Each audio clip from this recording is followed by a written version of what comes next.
India's unemployment rate has climbed to 7.2% in February.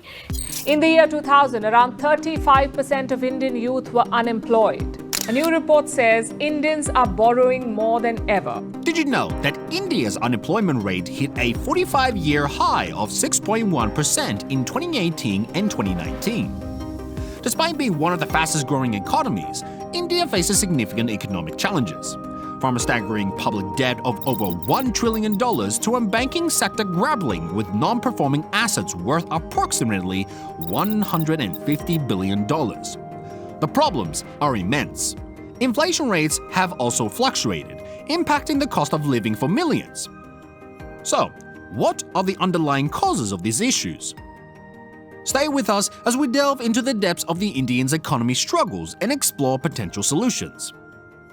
India has always been branded as one of the upcoming economic giants. In the early 2000s, it was evident that the rate of economic growth in the terms of GDP was quite high and even expanding beyond 9% per annum. This rapid growth was driven more by growing information technology industry, foreign direct investment, and demography of young talents. Well, if we take a look at the period of 2003-2008, India had a breathtaking economical growth spearheaded primarily by sectors such as IT and services. This period can be said to have launched a change as India began to feature in the world economy. Though, by the end of the 2010s, symptoms of the economic crisis appeared or could be actually observed. However, conditions of inequality, poverty, and inaccurate infrastructure in developed countries remained as structural features. These social costs, therefore, remain well hidden, but the businesses seem to be good to be true initial surge, only to become extremely visible in the later stages. For example, using macroeconomic indicators, the GDP growth rate used to be at the highest of 13.3% in March 2010 and reached 6% or slightly above that in the period under analysis. The pass rate should be 30% by September in 2019, which is a slowdown. Several factors resulted in the transition from growth to struggle. Notably, the growth rate of exports and investments was affected by the global financial crisis in 2008, even to now. Further domestic affairs such as policy blunder, and especially the policy of demonetization in 2016, and the goods and services tax which started in July 2017, strained the economy. These policy shocks, though, intended to eliminate black money and to make the tax structure more reasonable, had created short-term recession and long-term disequilibrium. The slow growth was further driven by reduced private capital investment and lower demand for consumer goods and services, signaling deeper structural problems with the economy. What were the circumstances that steered the economy from days of boom to struggling? Can you imagine a country with a public debt exceeding to $1 trillion? That's the reality for India. The country's debt levels have been steadily increasing, putting significant pressure on its economy. Public debt as a percentage of GDP rose to 68% in 2019, to around 90% in 2020 due to an increased government spending during the COVID-19 pandemic. This drastic rise was necessary to tackle the immediate impacts of the pandemic, but has left long-term fiscal challenges in its wake. This massive debt has implications for India's fiscal health. High debt levels mean high interest payments, which can crowd out essential public spending on infrastructure, healthcare, and education. In fact, interest payments have constituted a significant portion of government's expenditure, after exceeding spending on critical sectors such as education and healthcare. Additionally, reliance on borrowing can lead to credit rating downgrades, making future borrowing more expensive and potentially reducing investor confidence in the economy. The debt crisis is not just the result of the pandemic. Structural issues such as persistent fiscal deficit, increased government spending, and lower than expected revenues have contributed to the growing debt burden over the years. For example, the government's decision to increase spending on subsidies on social programs without matching revenue increases has led to higher borrowing needs. But how did inflation add this economic strain? The inflation rate in India has changed drastically over the years, and it has affected a large part of the country's population. For the year 2020, inflation slightly increased to approximately 7.6%, influenced by an increase in the group's food cost and disruptions affecting supply chains caused by the COVID-19 pandemic.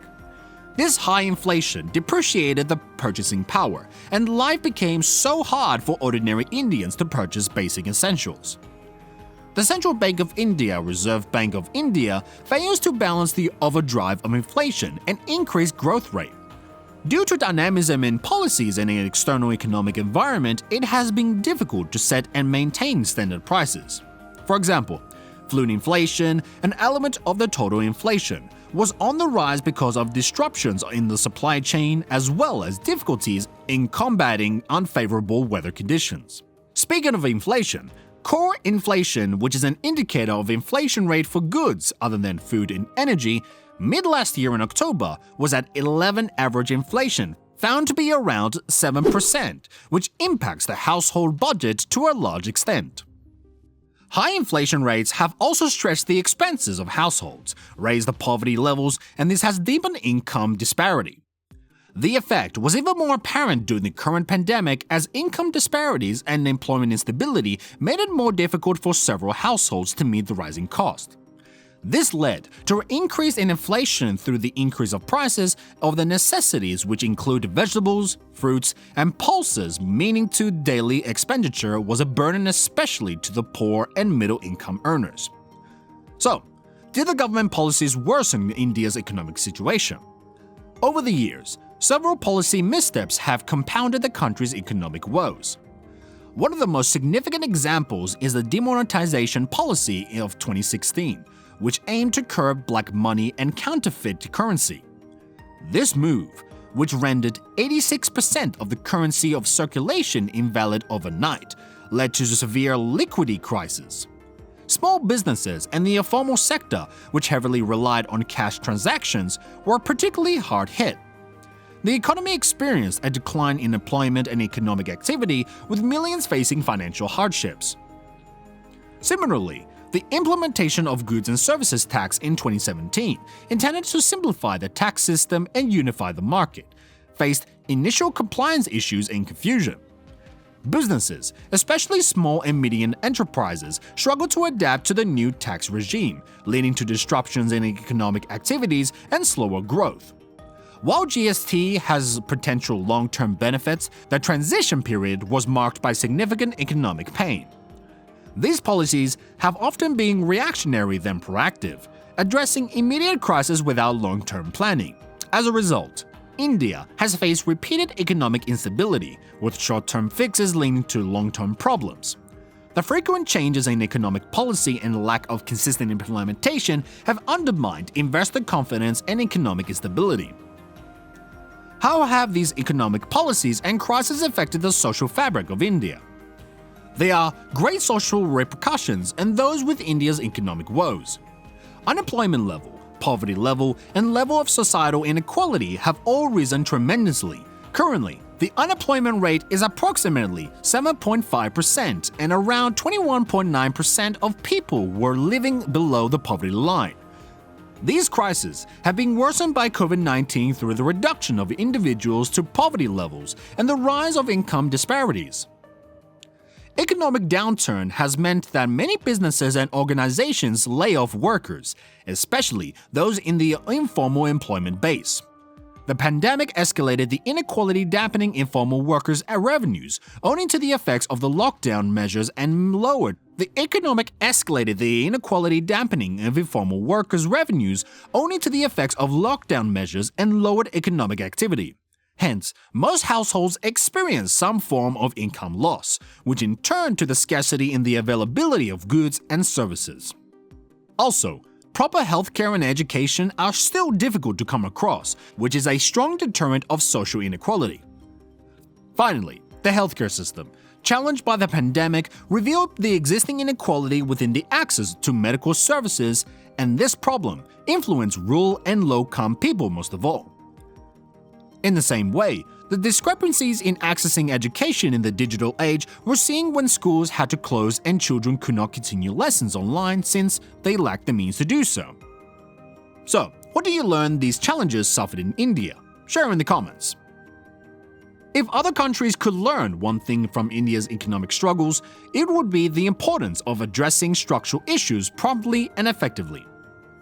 Tackling the debt crisis, inflation, and social inequality requires comprehensive and well-coordinated policies. India's experience highlighting the dangers of short-term fixes and the necessity of sustainable, long-term strategies. Investing in economic diversification, maintaining fiscal discipline, and ensuring political stability are crucial steps. India's over-reliance on certain sectors, such as agriculture and informal labor, has shown the need for a more balanced economic approach. By promoting a diverse range of industries, countries can protect themselves against the sector-specific downturns and enhance overall economic resilience. Maintaining fiscal discipline is equally important. India's increasing public debt, exacerbated by the COVID-19 pandemic, underscores the need for prudent financial management. Governments should aim to balance spending with revenue generation to avoid unsustainable debt levels that can stifle economic growth. Ensuring political stability and transparent governance can help restore confidence among the investors and the public. Frequent policy changes and political instability can undermine economic stability and deter investment. Consistent and clear economic policies, coupled with a stable political environment, are essential for long-term growth. By learning from India's economic challenges, other countries can develop more effective strategies to prevent similar issues. Investing in education, healthcare, and infrastructure, fostering innovation, and ensuring social equity can help build a more resilient economy capable of withstanding future shocks. We've covered India's impressive growth, rising debt levels, inflation woes, policy missteps, and their social impacts. What do you think is the most significant challenge? Is it the debt levels or policy decisions? Let us know in the comments below. If you found this video insightful, be sure to like, subscribe, and stay tuned for more content on global economic issues.